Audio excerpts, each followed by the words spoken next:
we have item number 13, which is just the reports that this committee. I'll move the receipts.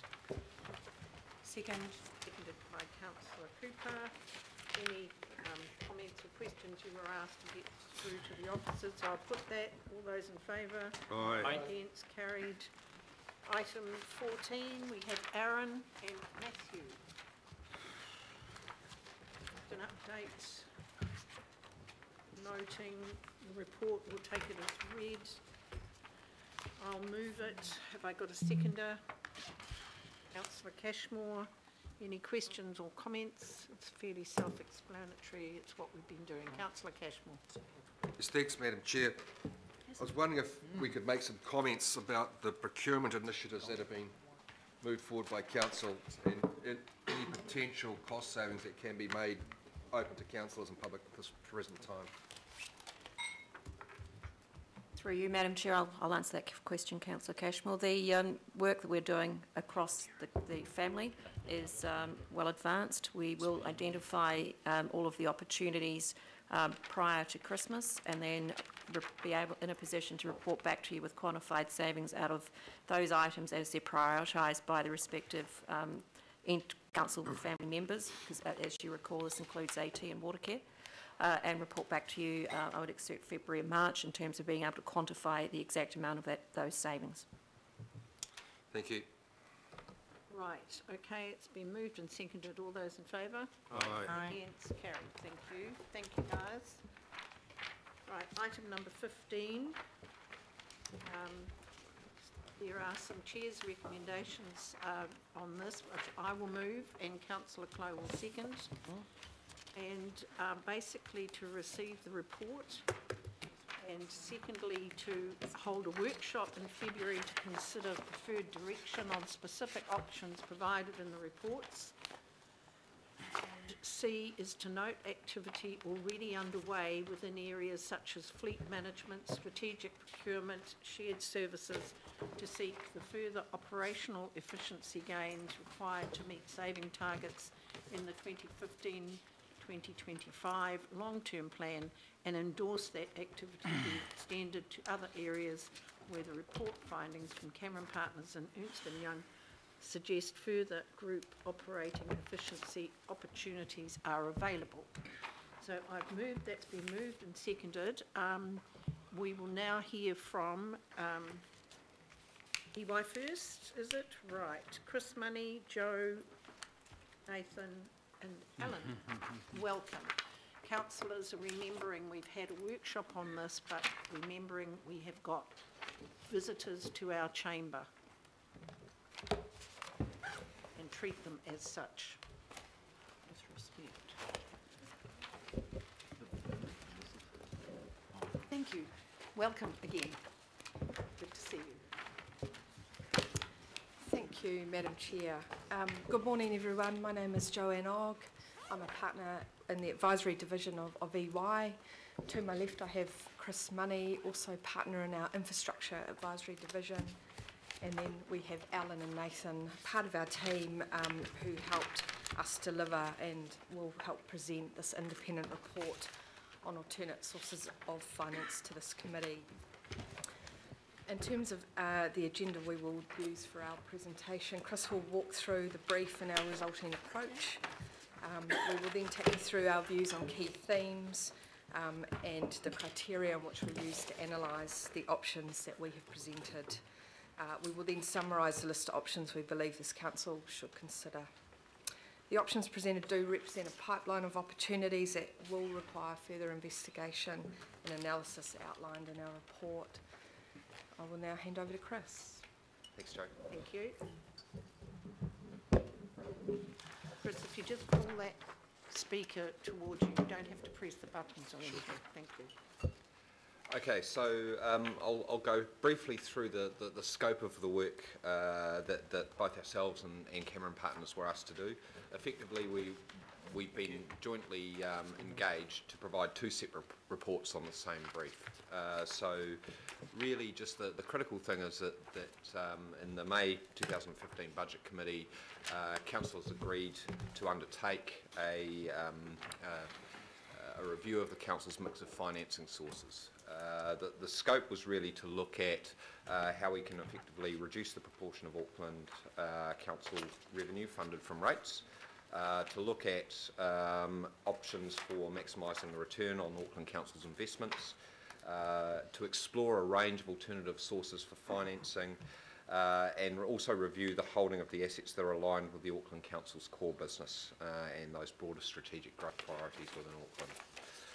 So I'll just touch briefly on the approach that we took, and I'll also mention that the approach that we took has some similarities to the approach that you'll hear from Cameron Partners, but also some differences as well.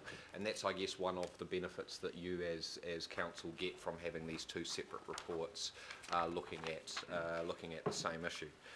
So what we've gone through is a comprehensive review of the council documents and reports, but I'd emphasise that this hasn't just been a bottom-up exercise in terms of looking at these things. We've also engaged with with a large number of people across the council family. There's been more than 25 separate face-to-face interviews and over 150 person hours talking with a range of people right throughout the council, from CFOs both in the main part of the council but also the CCOs and also operations and procurement people. Really, in terms of the way that we've gone about this, we've categorised the opportunities into 4 key areas. The first is process. And by process, what we're talking about is the decisions that the council makes around its assets and so on. So are the processes appropriate for actually getting really, really good decisions for the way that assets are held, managed and invested in? Secondly, we've looked at the balance sheet, so opportunities for asset optimisation. So the things that you currently hold, are there better uses from a financial perspective, and are there better ways that you can generate value?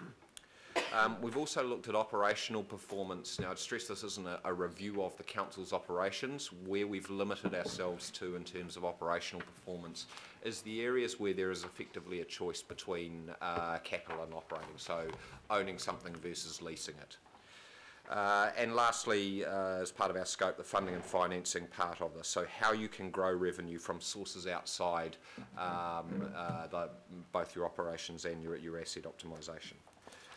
So the point I'd really make is that we've looked at it from a principles perspective. So we've considered the balance sheet in the context of the legacy of councils, so the councils that have been brought together, and looked at what's happened. How you can improve going forward. So how do you think about new investments and new assets and so on?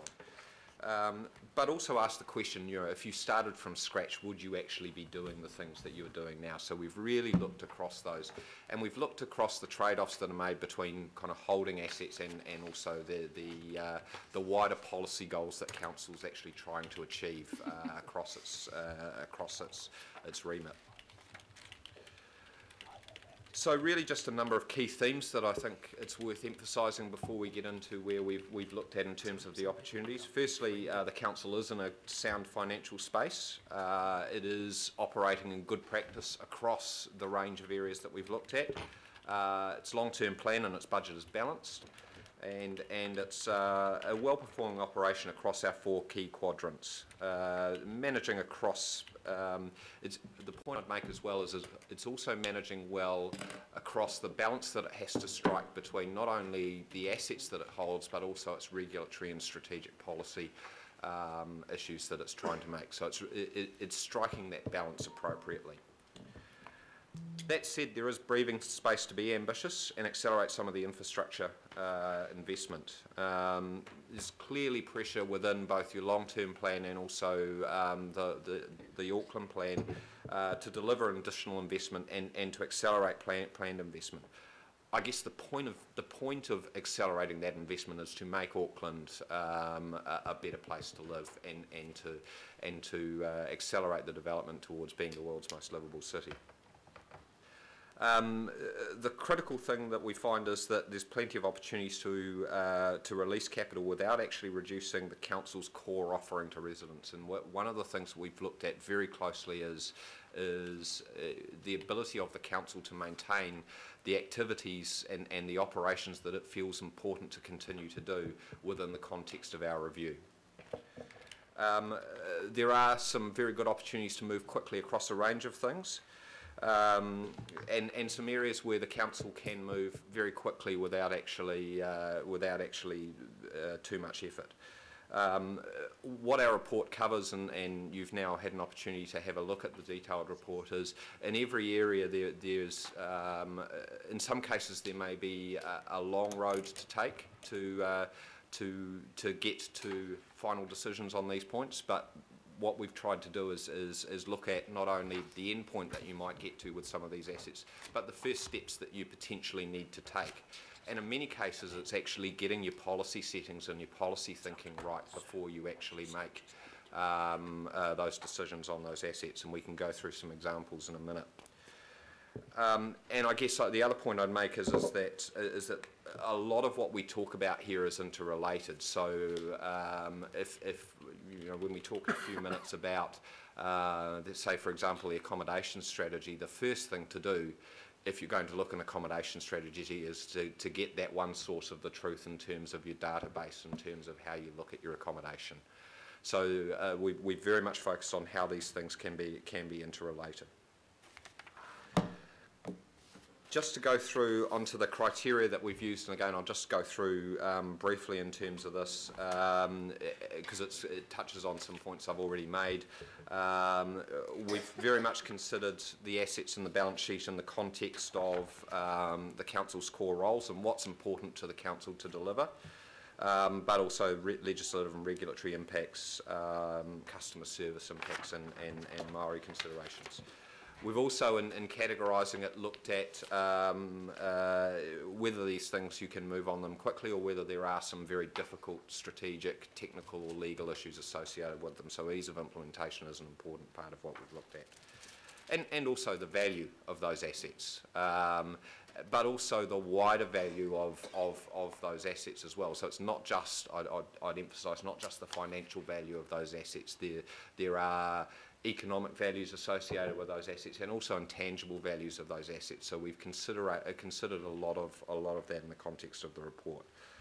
And I guess the critical thing is that we'd look at is all options that we've looked at have got a positive within those three key areas. They've got a positive net impact for council. So we've asked the question: is council going to be better off as a result of looking at these areas? And in some cases, and I'd emphasise, it's not just potentially financially better off, in some cases actually getting your policy settings and your policy thinking right, even if you actually don't take action on the assets, is actually a step forward. So I guess that's a critical part of this as well.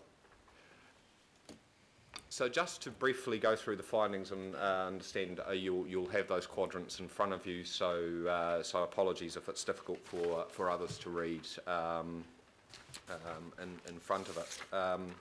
I'll go through some of them briefly, and Joanne will also touch on a couple of issues first as well. So in terms of that process area, the first thing we've looked at is the need to get a consistent information base. So, and that's a legacy issue associated with the council, as various databases and registers of your assets have come together. There's actually no one source of the truth in terms of the council's asset holding, particularly in the property side of things. So a good example of that is in some databases the registered valuations used, or the council valuations used, and other places are market valuations used. So, and what you'll see, and you will see some differences, for example, in our report and Cameron Partners reports on the value of some of these assets. I'd refer you back to that first point that we make, is that there is actually not currently one source of the truth in terms of these, in terms of the value of these assets.